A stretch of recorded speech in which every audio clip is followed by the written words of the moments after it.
Benmont Tench from Tom Petty and the Heartbreakers. It is a pleasure to talk to you from Australia because I must say, Benmont, one of my biggest regrets is that Tom Petty and the Heartbreakers had not toured Australia since 1987. I was just hanging out that one day you would come back, and it's never now to be. You know, it's one of my greatest regrets too. I always wanted to come back. 87 was with Dylan, and we played Australia by ourselves in, I think, 1980. And it was a magnificent time. And when we played with Dylan, it was a magnificent time. But I know that Tom, for some reason, he loved Australia. He didn't love the voyage from America to Australia. But I think we almost had him talked into it. But now we can't, you know? But Lord, Australia has beautiful music. Australia has wonderful audiences, and it's such a beautiful country, you know. So I mean, and I'm not like doing the let's hype up the Australian journalist. I'm not. I really think so. So it is a great regret of mine. But you have to realize that we didn't play Europe, a proper European tour, from 1992 until 2012. We'd go play a couple of dates in Germany and a couple of dates in England and then go home. It was insane. I don't know why he wouldn't go back. And finally, he went to Europe in 2012 and had the best time. And we were going to probably go do that again. And so it was just a hop, skip, and a jump to go, hey, Tom, what about it? Yes. Well, it's great to see Somewhere You Feel Free, a documentary about wildflowers. And it's interesting, that title, because that title is a lyric from Wildflowers, isn't it? Wildflowers was a solo album, yet you're on it.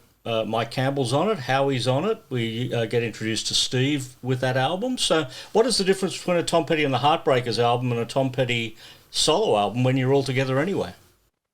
Well, for a very long time, I was like, what the hell? And really, until material came to light that I wasn't aware of, like this film, some interviews and things that may have come out in a book or something, but I hadn't read those, where he talks about why. He says in the film, I was fed up with the democratic process. So while it was a benevolent dictatorship, it wasn't really a democracy, the Heartbreakers. But he would still, I think he'd just be clocking us to go, what does he think of the song? What does he think of the song? And all that stuff. And with Wildflowers, but with Full Moon Fever too, especially because I wasn't even there except one song. He was free and he was learning, like he said. He never played with anybody else until Full Moon Fever and the Wilburys. It was nuts. And then with this record, when Rick wanted to do it, and I think Tom wanted to do it without the Heartbreakers for a different sound. Well, it was interesting because Michael and Tom and I would make a sound that sounds like the Heartbreakers with a drummer that comes from that kind of feel, that kind of learn from Charlie Watts and learn from the Muscle Shoals guys and learn from the Stax Folk guys, learn from the Howlin' Wolf guys, those musicians, you know? And Steve has played a lot of everything, but he comes from this place where it's really tight because he was in a great funk band called the Average White Band. And that's revelatory if you listen to that. But when we played with Stan, it had a certain feel that was gorgeous and loose and everything. When Steve came in, he had a different sound, and it was all of a sudden, it was very precise. It was a great feel, but it went from a little swampy to precise. And that shook it up a lot. That really shook it up. And it gave Tom the ability to play with me and Mike and still have something that didn't sound quite like the Heartbreakers. The association with Rick Rubin, because this was the first time Rick worked with you. I'd worked with Rick before. I'd done sessions with Rick, but Tom hadn't. And I think Rick was great. I was doing a session with Rick and we went outside to watch the sunset or something. And he said to me, I'm going to make a record with Tom. Who should I have on bass? And I'm like, you should have Howie. It's like, no, we're not going to use the Heartbreakers. I'm like, But Rick is such a wonderful producer. And Tom working with Rick was just, it made me really, really happy that Tom and Rick got together. Rick said he wasn't so much of a Tom Petty and the Heartbreakers fan when he did the Wildflowers album, which I found fascinating. Yeah, I said to him, you don't want to use the Heartbreakers. And he said something like, well, I know Free Fallin'. I know that stuff. I don't know any Heartbreakers. And I'm like, because Rick's always straight up. And I'm like, okay, fair enough. But Rick is just a great producer, brings out the best in the artist. A great producer for Tom is someone that can call him, or they can sit down and he'll play the songs, or he and Mike will play the songs because Tom writes with Mike a lot. The producer, if he's really good, like Jimmy Iovine or Rick Rubin or Jeff, will be able to say, you could do better on that verse. You could write that a little better, or we need this kind of a song or whatever. And the artist needs to trust the producer when the producer suggests that and not go, get lost, I know what I'm doing. And with Rick and Jeff and Jimmy Iovine and our first producer, Denny Cordell, Tom had trust and they all could say to him things like that. And he could tell them whatever he thought. It was really beautiful. Tom and Rick really were a team, and George Trafalgar was there constantly because he was part of, he and Rick were hanging out a lot. They were really great friends at the time. So George Trafalgar brings a vibe and a great knowledge of music and everything else. So to have George just kind of around and to have Rick producing with Tom and Mike, I was really thrilled because I think they say in the documentary, Rick says that Tom always, he even says Heartbreakers, but he was mistaken, that all that he did, the guitars were always big layers of guitars and you don't hear the individual guitar. Well, until Jeff Lynne, we didn't have layered guitars. That's part of Jeff's sound. So, and also he doesn't record live in the studio with everybody playing. And so when Rick and Tom said they were going to just play live in the studio and record the tracks, I was thrilled because that's my strength. And I think that makes a certain human and soulful element come into it. Because I guess Jeff Lynne was more of a pop producer, wasn't he? He crafted the songs. He's a brilliant man. He's a brilliant man, and he made great records with Tom, and the one record the Heartbreakers did with him, and the Wilburys records, and all the legions of records he made before. But it's a different thing entirely. And Tom did 3 records. He did Full Moon Fever, he did Into the Great Wide Open, he did the Wilburys records with Jeff. And so that was probably time to do something different. I don't really know which came first, the chicken or the egg, but these songs wouldn't have lent themselves to Jeff's style of production. You know, this confessional thing, and where you can hear the wood and wire. You know, you can hear the wires. You can hear the wood of the guitars and the strings, like they say in the film. You can hear the string noise. You can hear the hammers hit the strings on the piano. Nothing is really treated. So I think it's just beautiful. I was very happy because it's the way I like to work. And Tom had come back around to the way that I think gets something really special out of an artist. Lyrically too, there's so many nuggets of wisdom that get dropped in along the way. Just, you know, that title where it's talking about you belong somewhere to be free. The lyric, it's good to be king and have your own world. It's almost like he was leaving messages for after he was gone. Well, you know, you got to remember, you belong somewhere you feel free. I think he said later on that he realized he was talking to himself. Um, and It's Good to Be King is actually a pretty funny song. It's actually a very wry song. You know, it isn't like I'm the king. It's more like, to me, it's more like Mel Brooks in History of the World Part Two. It's good to be the king, but it's also, I always took it as meaning you think it's good to be the king.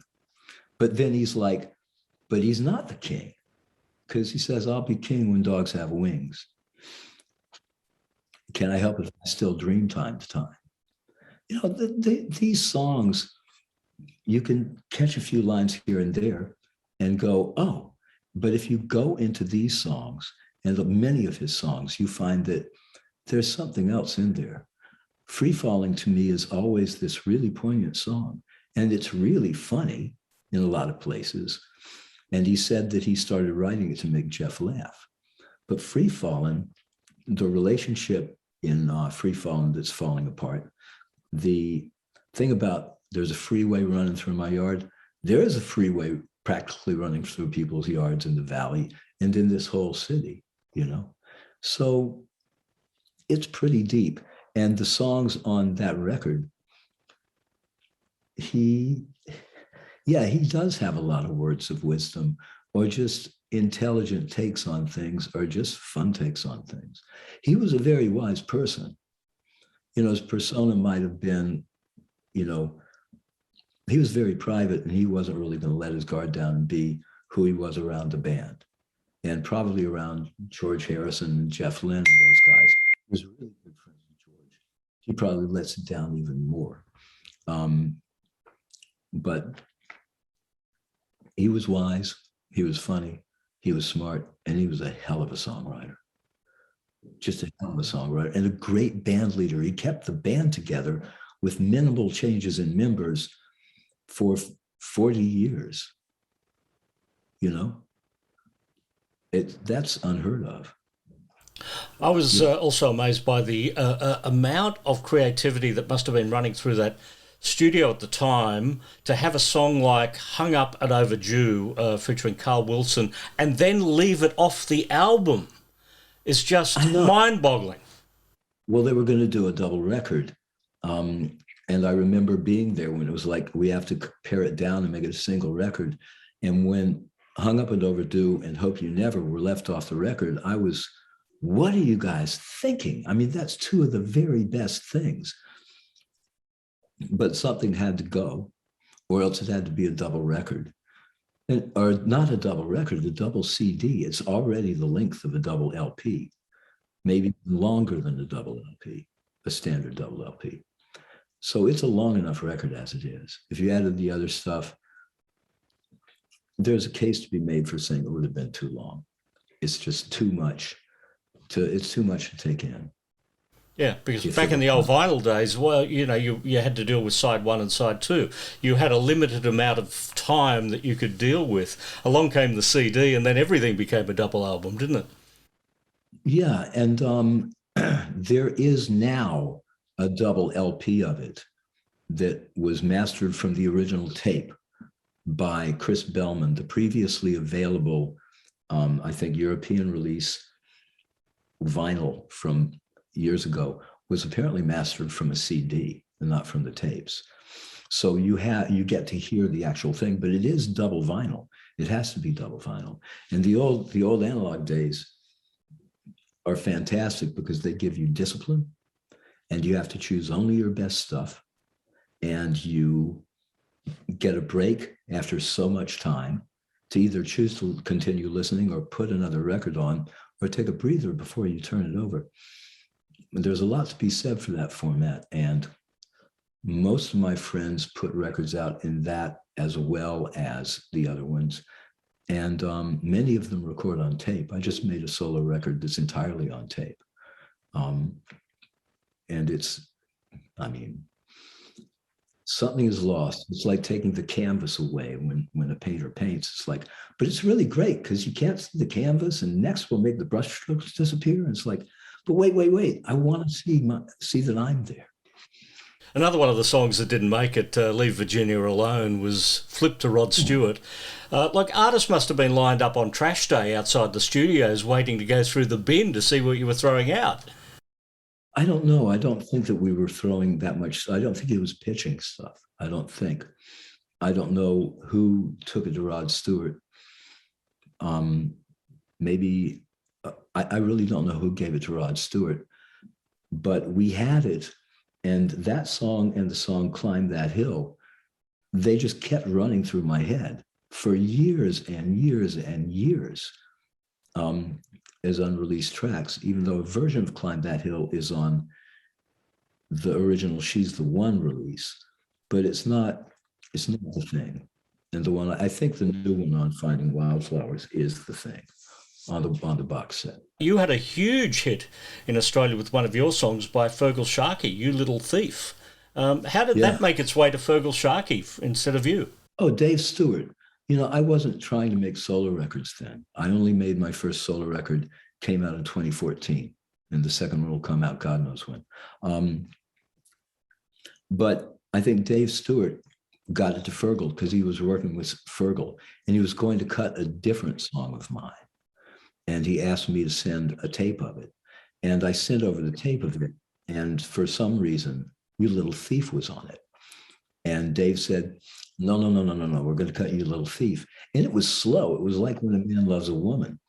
And then I heard what Fergal did to it. And I was like, hallelujah, that's great. And I think I was in Australia when it was a big hit, or I was somewhere, because I remember just having my mind blown and just being thrilled. It's like, hey, somebody appreciates this song that I wrote in my house, late one night. Well, it would have been around 87, so I guess it would have been when you were down here with Dylan and the Heartbreakers. Yeah. So you would have heard it on the radio a lot back then. I'm pretty certain I was there when it was like a very big record, and I was just thrilled. I was just happy. I wasn't like full of myself. I was just like, man, that's cool. On Wildflowers, one of the tracks features Ringo Starr. He's probably on a few of the sessions, and you've also done a lot of Ringo sessions over the years. You're actually on his new record. Yeah, I've played on. He always said he sets aside 3 songs for me on every record for the last, I don't know, 8 years or so. But he's on To Find a Friend on Wildflowers, but he's the drummer on Hung Up and Overdue. So you've got Ringo Starr and Carl Wilson and a brilliant song of Tom's. So yeah, I love Ringo. I love the way he plays the drums. I love him as a guy. When you go into a session with Ringo, is it serious or is it a lot of fun? It's both. I mean, you aren't going to not try to make a great record. A record came out a few years ago by Jenny Lewis, and it has the first single was Ringo on the drums. And good Lord, because the style of the song reminded me of Oasis, but it reminded me of Oasis when they are seriously influenced by the Beatles. And so to have Ringo playing on this, it's a great song. And it's serious because we want to make a good record. He always wants to make a good record. It's also a lot of fun because he's a good man. He's a great guy to be around, and he's very smart and very witty. And sometimes he'll tell you Beatles stories, which is always well, it's worth it just for that. What about his whole thing is peace and love, and he has been about that forever. The Beatles made a point of trying to put out positive music, and so what are you going to argue with a guy who's one of the greatest drummers rock and roll ever produced, who has the swing from who knows where, is a very creative drummer, and what the hell? It's a joy. Yeah, the Heartbreakers were the backing band for Dylan on that 87 Australian tour, but you also played on the Shot of Love album. We've got this idea in our head of Dylan as being sort of this mysterious character. How deep and meaningful is Dylan in person compared to when you're in the studio with him? Does he actually have a sense of humour and clown around? He has a sense of humor, but he doesn't clown around in my experience. But then again, I never went out for drinks with him. But he's smart. He's smart. He's very funny. I mean, listen to the words. There's a lot of humor in some of those songs they might be scathing, but positively Fourth Street, you know, it's a scathing thing. You've got a lot of nerve to say you are my friend.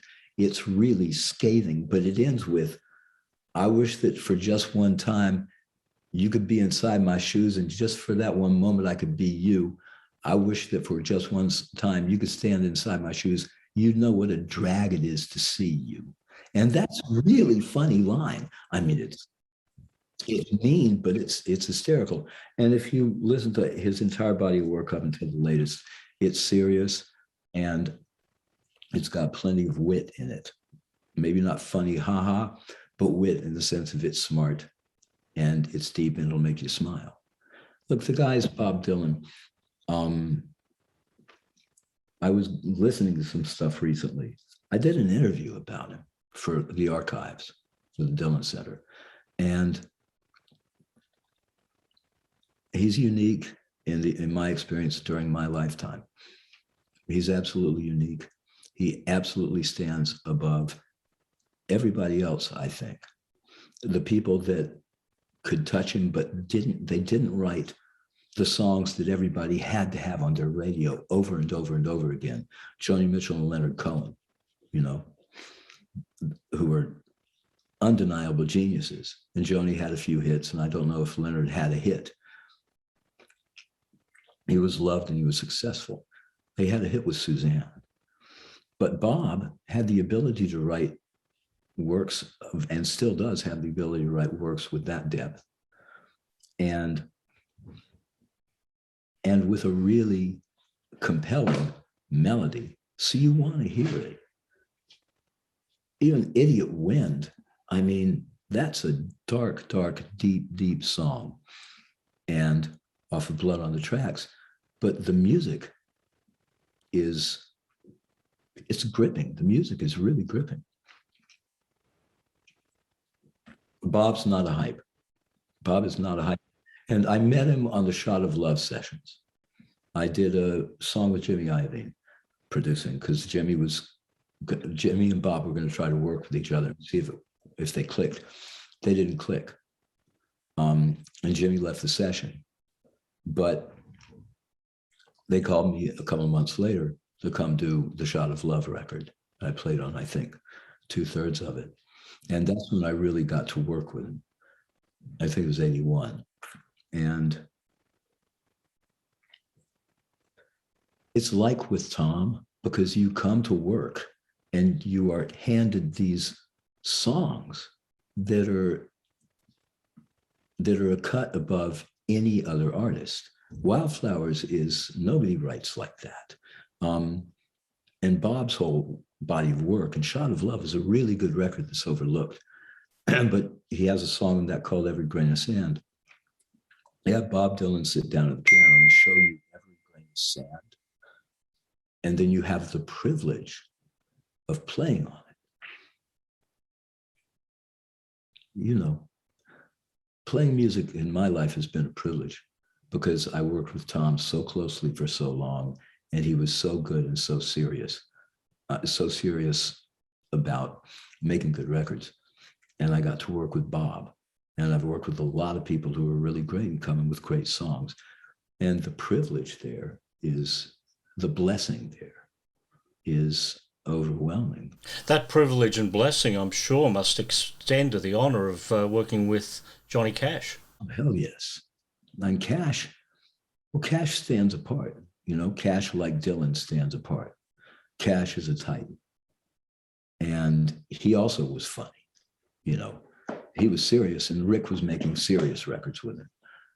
I worked on the third Highwayman record with him and Chris and Waylon and Willie. I did a song or two on that record, and that band was pretty loose. And Cash was just a really good man.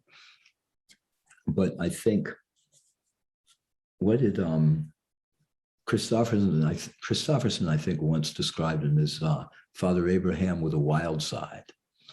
And it's, yeah, sure. I mean, that guy, when he was younger, look at him. I mean, that wasn't some dignified icon of country music or rockabilly. That was a rock and roller. That was like a guy that would go stand with the Native Americans. That was a guy that would stand up for everything, civil rights, everything, when it could cost him his fans. He was like, this is wrong. I need to show up there. Johnny Cash. Yeah. It's like I said, it's a privilege and an honor to make music with people of this level. And Cash, I worked with Rick as well. And a Jagger solo record played on a couple of tracks, and that was Rick as well. And the tracks I got to play on were very, very good. So what are you going to say? Well, it's a privilege and an honor for me to be able to talk to you as well. I'm just, like I said, I'm just devastated we never got to see Tom Petty and the Heartbreakers after 1987 down here, but, we get to see the movie now. This is true, but I'm devastated as well, because I was very frustrated. It's like, why aren't we going to Australia? Why don't we go back to Japan? Why don't we go here? But like I said, it was 20 years before we got to go do another real European tour. And I don't know what it was. My theory is he wanted to be able to smoke on an airplane. And when you couldn't smoke on a plane anymore, the flight's too long. I guess we'll never know. I guess. Somewhere You Feel Free. That's the movie that's going into cinema, and then I guess available for streaming, and Wildflowers to stream now anyway. It's a beautiful movie. I learned a lot from it, and it was really nice to sit down with Mike and Rick Rubin when we did a segment talking about the record. It was really nice because we hadn't all been together at the same time for a few years. So I think it's a really, really good film. And as I said, I learned a lot of stuff. I was there the whole time, and there was stuff I didn't know, because what he was thinking in his process and stuff, he wasn't coming in and saying, hey, Ben, I'm going to change the sound up because these songs are really personal. And I think the Heartbreakers would be like, people wouldn't really hear the songs. So I want to get a different drummer and do this and that. And this is what I'm thinking. This is the reason why. That's why it's a solo record. He didn't do that. But he kind of does it in the documentary. Well, Benmont, a pleasure to talk to you. Thank you for your time today at Noise 11. I hope I didn't yammer on too much. It's a pleasure to meet you.